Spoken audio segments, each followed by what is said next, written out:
Pierre Fillon, à l'occasion de Rétromobile, vous fêtez une date historique pour la CO. Oui, 110 ans, évidemment c'est un bel âge, c'est un bel anniversaire, mais c'est surtout 110 ans de passion autour de l'automobile. La CO est un club formidable.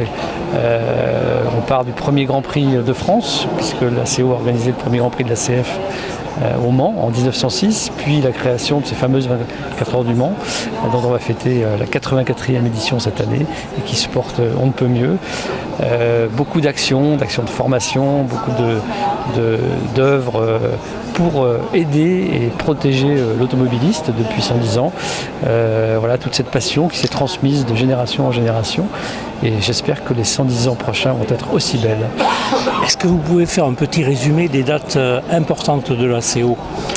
Je crois que le 24 janvier 1906, la création de la CO, puis ensuite l'organisation du premier Grand Prix de France, qui est un petit peu la première course sur route de l'histoire, en juin 1906, 1923, les premières 24 heures du Mans. Après, la CO a beaucoup d'autres choses à fêter, mais peut-être pas des dates aussi historiques.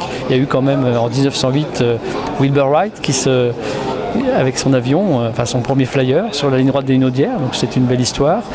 On peut retenir Paul Newman qui arrive deuxième aux 24 heures du Mans en 1979, le film de Steve McQueen, et puis plus dernièrement l'organisation de tous les championnats continentaux, l'American Le Mans Series, l'European Le Mans Series, l'Asian Le Mans Series, et puis la création en 2012 du championnat du monde d'endurance qui est le joyau. Donc toute cette pyramide, on part des continents, le championnat du monde et puis en haut cette course que tout le monde rêve de gagner, que sont les 24 heures du Mans.